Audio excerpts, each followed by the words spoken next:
안녕하십니까, 관자입니다. 이번 시간에도 빔 프로젝터 얘기를 해볼 건데요. 오늘 소개시켜드릴 제품은 에브리컴의 R11이라는 제품입니다. 이 제품은 에브리컴으로부터 제품 협찬을 받았고요. 땡큐 에브리컴. 그래서 오늘은 에브리컴 R11의 스펙과 언박싱 그리고 외관에 관해서 한번 같이 살펴보도록 하겠습니다. 그리고 오늘 방송은 끝까지 한번 봐주시면 감사하겠습니다. 방송 말미에 좋은 소식이 또 기다리고 있습니다. 먼저 스펙인데요. 해상도는 풀 HD 1080p 프로젝터입니다. 그리고 디스플레이는 원 LCD 방식인데요. LCD 크기가 4.41인치래요. 그리고 밝기가 8000 루멘이라고 합니다. 스펙상으로는 밝은 축이죠. 보통 중국산 중저가 프로젝터가 7000 루멘 안팎인데 반해서 8000 루멘이면은 괜찮은 밝기입니다. 그리고 명암비는 1000대1이라고 하고요. 그다음에 포커스는 이거 뭐야? 오토 포커스입니다. 수동식 포커스도 지원이 되는데 전자식 수동 포커스입니다. 아니 이게 가능한 얘기인가? 우리가 보통 2-30만원대 중저가 프로젝터라고 하면 포커스는 포커스 휠을 물리적으로 돌려서 조절을 하는 이런 것들이 전형적인 모습이었었는데 그런 거 없습니다. 오토 포커스이고 전자식 수동 포커스입니다. 놀랍습니다. 키스톤도 플러스 마이너스 30도의 4포인트 키스톤이 매뉴얼 수동식으로 되어 있는데 놀라운 것은 오토 키스톤 기능이 있다는 겁니다. 이게 말이 됩니까? 중저가 프로젝터는 저는 처음 봤어요. 오호, 재밌습니다. 다음에 스피커는 5W짜리 2개가 들어있고요. HDMI 포트는 하나가 들어있는데 버전은 1.4 버전입니다. USB 포트가 2개가 들어있군요. 타입 A 2.0 버전입니다. 그리고 OS가 들어있습니다. 안드로이드 9이 들어가 있고요. 안드로이드 TV9은 아닙니다. 그리고 CPU는 ARM Cortex A53이 4개가 들어있군요. 통상의 스펙이라고 할 수 있겠죠. 와이파이도 지원이 되는데 2.4기가 5GHz 듀얼 밴드입니다. 블루투스도 탑재가 되어 있는데 버전은 5.0입니다. 사이즈가 130, 195, 200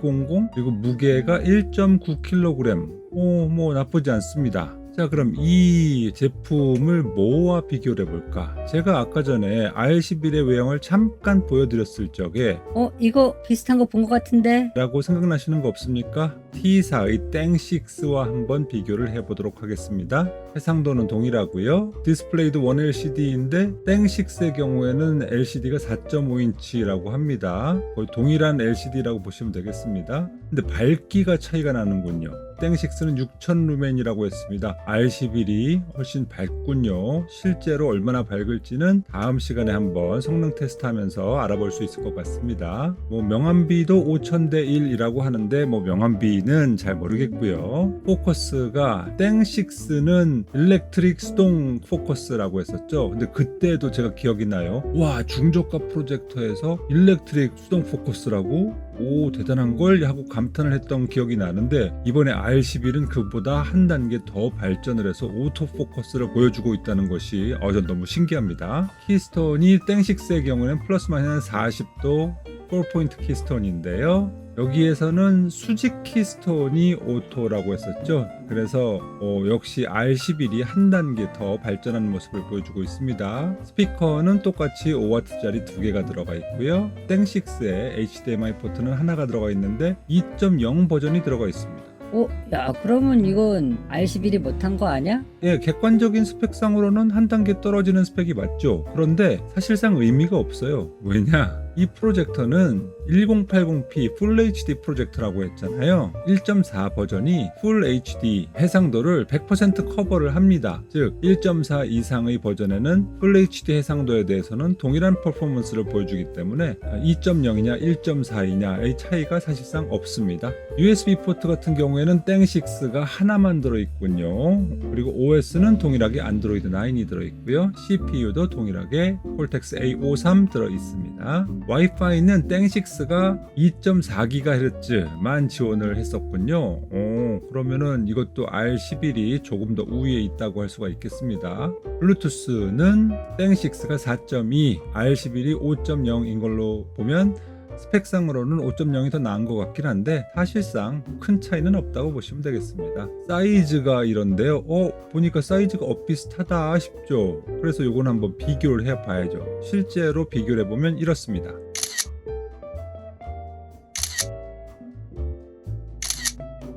어떠세요? 이상하다. 땡식스가 조금 더 날씬해 보이는데. 그죠? 느낌이 그래요. 근데 이거요, 착시입니다. 이거는 땡식스의 디자인의 승리예요. 사실상은 비슷한 크기인데 양 옆부분에 볼록 튀어나온 부분을 색깔을 다르게 하고 패브릭 처리를 해서 마치 가운데 하얀 부분만 본체인 것 같은 그런 착시 현상을 좀 일으킵니다. 그래서 보이기는 좀 더 날씬해 보이거든요. 상대적으로 R11 같은 경우엔 전체적으로 모양이 이게 둥글둥글해요. 각진 직육면체가 아니고 이렇게 둥글둥글한 직육면체여가지고 상대적으로 약간 부해 보이는 느낌이 있습니다. 근데 사실상은 비슷한 크기다. 이래서 디자인이 중요한 거군요. 그리고 무게는 땡식스가 1.85kg, 그래서 역시 비슷한 수준입니다. 그래서 전체적인 평가를 내리자면 스펙만으로 볼 적에는 R11이 땡식스보다 한 단계 더 발전한 모델이 아닌가라는 생각이 듭니다. 그래서 제가 이 제품 되게 재미있는 제품 같다라고 말씀을 드리는 거예요. 앞으로 이것저것 소개해 드릴 것이 많습니다. 어쨌든 그건 다음 시간에 좀 더 자세히 살펴보기로 하고, 이번 시간에는 먼저 언박싱을 한번 해보도록 하죠. 박스는 이렇게 생겼습니다. 무난합니다. 자, 뚜껑을 열어보면 맨 위에 이렇게 매뉴얼이 보이고요. 칼라 매뉴얼이네요. 그리고 바로 옆에는 액세서리 박스가 있습니다. 액세서리 박스를 열어보면 제일 먼저 보이는 것이 전원 케이블이고요. 전원 케이블은 1m입니다. 1m? 너무 짧은 거 아니야? 짧습니다. 이러면 안 되는데? 라는 생각이 싹 들더라고요. 그런데 안에 보니까 하나가 뭐가 더 나와요. 어댑터가 있구나. 그리고 DC 케이블이 딸려 있는 거죠. 그럼 어댑터와 DC 케이블은 총 길이가 어떻게 되느냐? 1.63m예요. 그럼 둘이 합쳐놓으면 어떻게 되나요? 2.63m. 충분히 깁니다. 만족스럽습니다. 그리고 플러그는 중국산임에도 불구하고 한국형 플러그가 왔군요. 아주 환영할 만한 일입니다. 사실 이유형 플러그를 쓸 때마다 쓰는데 큰 지장은 없었지만 가끔씩 콘센트에서 이렇게 빠직빠직하고 불꽃이 튀는 걸 봐가지고 조금 찜찜한데 라는 느낌이 들었거든요. 그런데 이렇게 접지가 확실한 한국형 플러그 아주 칭찬합니다. 그리고 리모컨이 있습니다. 이게 끝이에요. 액세서리 딴 거 없어? AV-잭? 없습니다. 아니면 HDMI 케이블? 없어요. 왜 없을까? 제가 말씀드렸잖아요. 여기에는 안드로이드 OS가 탑재가 되어 있기 때문에 굳이 외부 기기를 연결하지 않아도 자체적으로 모든 콘텐츠를 감상할 수가 있는 스마트 빔 프로젝터입니다. 그렇기 때문에 굳이 HDMI 케이블을 넣어줄 이유가 없다라는 것이죠. 그리고 여기에 이렇게 본체가 있군요. 구성품 깔끔하죠? 자, 그럼 이제 외관을 한번 살펴보시도록 하시죠. 자, 외관은 이렇게 생겼습니다. 타워형이고요. 요게 좀 크기가 작았으면은 귀여웠을 텐데 크기가 그래도 좀 있기 때문에 살짝 부해 보이는 느낌이 있어서 디자인적으로는 좀 아쉬운 면이 있습니다, 개인적으로. 자, 그럼 이제 각 부분별로 살펴보시도록 하죠. 이거 전면인데요. 렌즈가 보이고요. 그리고 여기 보면 이게 적외선 센서인가 한데 아닙니다. 이게 뭐야? 포커스 센서? 네, 이거요. 오토포커스라고 그랬잖아요. 지금 여기에 렌즈가 달려 있어가지고요. 실제로 포커스가 맞는지 안 맞는지를 파악을 하는 포커스 센서입니다. 대단하죠. 이거 말고 없습니다. 즉 전면에 IR 센서가 없어요. 그럼 이거 혹시 리모컨이 적외선 방식이 아닌 블루투스 방식인가? 맞습니다. 블루투스 방식이에요. 이건 나중에 조금 더 얘기해 드릴게요. 자, 옆면은 어떠냐? 아무것도 없어요. 윗부분에 뽕뽕뽕 구멍이 뚫려 있는데 여기에 스피커가 있습니다. 5W짜리 스피커가 여기 있군요. 뒷면을 보시죠. 뒷면에는 포트들이 다 몰려 있군요. 왼쪽부터 HDMI 포트 하나, 오디오 아웃 포트 하나, USB 포트 2개, DC 케이블을 연결할 수 있는 파워 포트 하나. 여기에 IR 센서가 있네. 근데 IR 센서는 왜 필요한 거야? 기본적으로 리모컨에서 전원 버튼은 다 적외선으로 해결을 하는 것 같습니다. 왜냐하면 블루투스 페어링이 안 된 리모컨의 경우에는 그럼 켤 수도 없다는 거잖아요. 그건 말이 안 되잖아요. 그래서 켜고 끄고 내지는 기본적인 볼륨 이런 것들은 블루투스가 연결이 되지 않아도 통제를 할 수 있게끔 적외선 방식으로 해결하는 것 같다입니다. 그럼 이게 다냐? 아닙니다. 포트 위에 이 부분이 바로 인테이크 흡기구입니다. 그리고 이 밑에는 배기구입니다. 구성이 되게 독특하죠. 뒤쪽으로 들어가서 다 한 바퀴 돌고 다시 뒤쪽으로 나오는 그런 구조입니다. 재밌습니다. 자, 왼쪽 옆인데요. 여기에도 스피커가 있습니다. 5W짜리 스피커 2개 들어있다고 했잖아요. 그런데 이게 양 옆에 하나씩 달려 있어가지고 요거는 되게 긍정적입니다. 땡식스 같은 경우에는 예전에 기억나세요? 스피커가 2개가 있긴 한데 다 뒤편으로만 나 있어가지고 스피커가 하나 있는 거나 2개 있는 거나 별반 차이가 안 느껴졌었거든요. 즉 스테레오 효과를 우리가 느낄 수가 없었습니다. 그런데 R11 같은 경우에는 이렇게 스피커가 왼쪽에 하나 오른쪽에 하나가 있으면서 훨씬 더 깊은 공간감을 얻을 수 있는 가능성이 생기게 된 것이죠. 이것도 긍정적으로 생각을 합니다. 윗면을 보시죠. 파워 버튼이 있는데요. 이게 재밌는 게 이 파워 버튼 있잖아요. 터치식이에요. 저는 물리 버튼인 줄 알았거든요. 아무리 꾹꾹꾹 눌러도 안 되는 거예요. 그래서 뭐지? 했는데 터치식이더라고요. 재밌습니다. 자, 밑에 보시면 아무것도 없고 삼각대를 위한 6mm 나사 홀이 보입니다. 근데 뭐 안 보이는 거 있지 않습니까? 예, 높이 조절용 나사라든가 아니면 무슨 뭐 버튼이라든가 이런 게 안 보이죠. 높이 조절을 위해서는 반드시 이렇게 미니 삼각대가 필요합니다. 근데 사실 삼각대가 필요하지 않을 수도 있어요. 다음 시간에 살펴보시겠지만 키스톤 조절 범위가 넓기 때문에 키스톤만으로도 적당히 스크린에 맞출 수 있는 가능성은 있습니다만 그걸로 좀 성에 차지 않는다, 조금 아쉽다 라는 생각이 드시면 이렇게 미니 삼각대라든가 스탠드라든가 이런 것들을 이용해서 각도를 조절하실 수도 있겠습니다. 자, 리모컨인데요. 이거 아주 전형적인 적외선 리모컨처럼 생겼거든요. 어디를 봐서도 이게 블루투스 리모컨이다라는 걸 상상할 수가 없었어요. 유일하게 이거 뭐지 싶었던 게 가운데에 있는 이 마이크 버튼이란 말이에요. 그런데 이 마이크 버튼 작동을 잘 안 하는 것 같습니다. 작동이 되는데 잘 안 하는 것인지 아니면은 아직까지 이 소프트웨어가 적용이 안 되어서 작동을 안 하는 것인지는 모르겠는데 어쨌든 이 마이크 버튼은 제 기능을 안 합니다. 그리고 또 독특한 게 뭐 있죠? 요 밑에 F-F+ 있죠? 예, 요게 전자식 포커스 조정 버튼입니다. 그래서 오토 포커스를 적용을 하되 이거 조금 아쉬운데 내가 매뉴얼로 포커스를 조정하고 싶은데 라고 할 적에는 요 버튼을 바로 이용하시면 아주 간편하게 포커스를 맞추실 수가 있습니다. 뭐 그 외에 특별한 건 없습니다. 사실 저는 여기서 좀 놀랐던 게요. 너무 이 전형적인 적외선 리모컨처럼 생겼었는데 블루투스 리모컨이 요 정도 크기까지도 작아졌구나 라고 생각을 하니까 이거 재밌더라고요. 확실히 기술의 발전은 놀랍습니다. 자, 그럼 이상에서 본 외관 그리고 스펙을 가지고 장단점을 먼저 살펴보도록 합시다.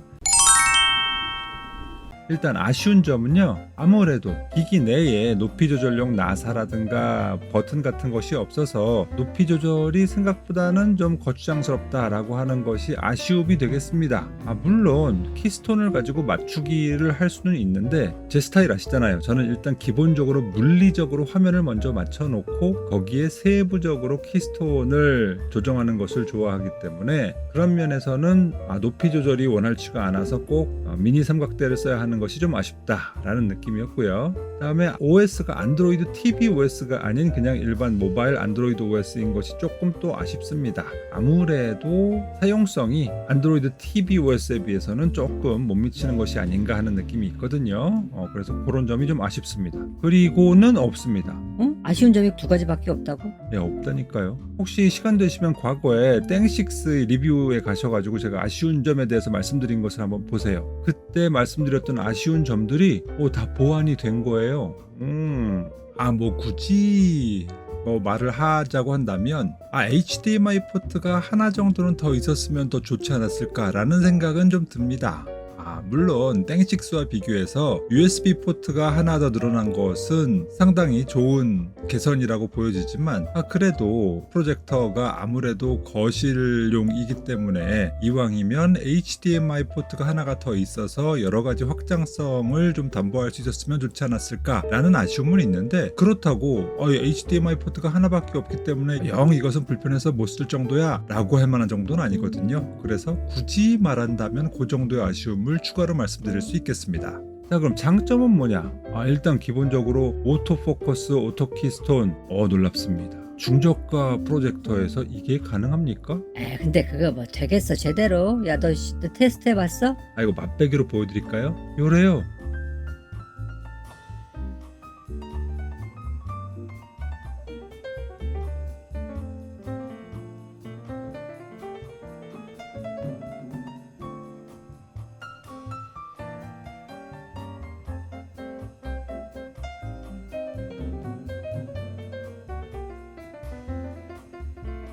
대단하지 않습니까? 지금 깜짝 놀랐다니까요. 와, 참 좋은 거 맞습니다. 발전을 하고 있어요. 기술은 대단합니다. 그리고 리모트 컨트롤도 블루투스 리모트라는 것이 아주 좋습니다. 이게 왜 좋으냐? 적외선 리모트 같은 경우에는 이 적외선 센서에다 제대로 그 방향을 맞추지 않으면 버튼이 잘 작동을 안 해요. 그래서 저는 이게 맨 처음에 블루투스 리모컨인지 모르고 이상하게 자꾸 버튼을 누르는데 잘 안 먹는다, 왜 이러지?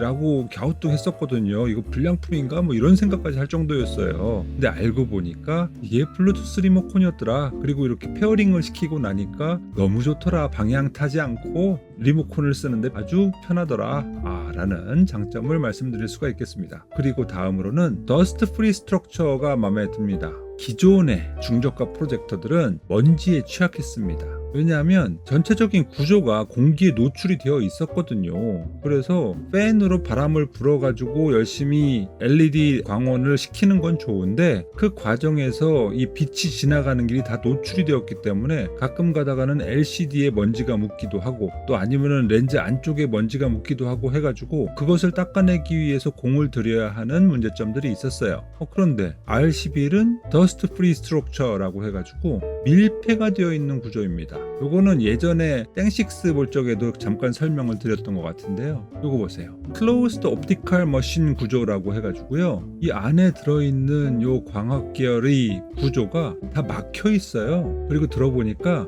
이걸 조립을 할 적에는 클린룸에 들어가가지고 이걸 제조를 한다라는 거예요. 이것도 신기했습니다. 클린룸에 들어가서 부품들을 조합을 해가지고 딱 맞춰 놓으면 이 부품 내로는 먼지가 들어갈 수 없게끔 딱 이렇게 완성이 되는 거랍니다. 대단합니다. 그래서 우리가 더 이상 여기 LCD에 먼지가 끼어가지고 요거 닦아내야 되는데 그래서 밑판 뚜껑을 따고 또 면봉을 넣어서 살살살 닦아내고 뭐 이럴 필요가 없어졌다는 것. 이것도 상당한 기술의 발전이라고 할 수가 있겠습니다. 마음에 듭니다. 그리고 마지막으로는 파워 케이블 긴 게 전 너무 좋네요. 특히나 이제 프로젝터를 배치를 할 때 컨센트의 위치에 크게 영향을 받지 않아도 되는 점이 괜찮은 것 같습니다. 그 정도의 장점이 있어서 저는 이거 중저가 프로젝터 치고는 예전에 비해서 상당히 많이 발전을 했구나 라고 말씀을 드릴 수밖에 없을 것 같고요. 그래서 다음 시간의 메뉴와 성능 시간이 되게 기대가 됩니다. 얼마만큼 나은 성능을 보여줄 것이냐, 기술적으로는 발전을 했다는데 성능은 얼마나 좋으냐, 다음 시간에 한번 살펴보도록 하겠습니다. 그냥 이렇게 끝나는 거야? 방송 초반에 끝까지 보라면서 좋은 소식이 있다면서? 그렇죠. 말씀을 드려야죠. 제가 또 에브리컴 담당자랑 친하지 않습니까? 그래가지고 또 제가 말씀을 드렸죠. 좀 우리 관자 패밀리들한테 뭔가 좀 좋은 혜택을 좀 줄 수 있는 방법은 없느냐? 라고 말씀을 드렸더니 그래? 그러면 $12를 추가로 할인을 해줄게 라고 말을 하더라고요. $12면 요즘 환율도 또 다시 올랐잖아요. 그래서 한 15,000원, 16,000원 하는데 이게 어딥니까? 그래서 좋아 했죠. 그랬더니 우리 관자 패밀리들을 위한 특별한 프로모 코드를 만들어 주셨습니다. 바로 요건데요. 제가 이 영상의 더보기란에다가 알리익스프레스의 에브리컴 R11 구매 창을 링크를 드릴 거거든요. 그 링크 창을 통해 들어가셔서 R11을 구매를 하실 때 구매 전에 프로모 코드를 입력하는 란이 있어요. 여기에다가 이 프로모 코드를 입력을 하시면 됩니다. 그러면 여기 보시다시피 지금 제가 동영상을 만들고 있는 시점에서는 $12가 16,141원 할인이 되는 걸로 표시가 되네요. 그래서 쏠쏠하게 추가로 할인을 받으실 수가 있습니다. 이거 좋은 소식 아닙니까? 그리고 이 프로모 코드는 그냥 하루 이틀 정도만 사용 기간이 있는 것이 아니고 6월 10일까지 사용하실 수 있는 프로모 코드이니까 언제든지 R11을 구매해야겠다 라는 생각이 드실 적에 이 프로모 코드를 사용해 보시기 바랍니다. 참고로 저는 이 할인이나 판매를 통해서 얻는 것이 아무것도 없습니다. 단돈 1원도 저한테 들어오는 건 없어요. 오직 우리 관자 패밀리들을 위해서만 제공을 해드리는 혜택임을 확실하게 말씀을 드리겠습니다. 이 정도면 좋은 소식 맞죠? 자, 오늘도 콘텐츠 재밌었다, R11 되게 기대가 된다 라는 생각이 드시면 구독, 좋아요, 알림 설정 부탁드리겠습니다. 저는 그럼 또 다음 시간에 찾아뵙도록 하겠습니다. 감사합니다. 누구냐 너? 관자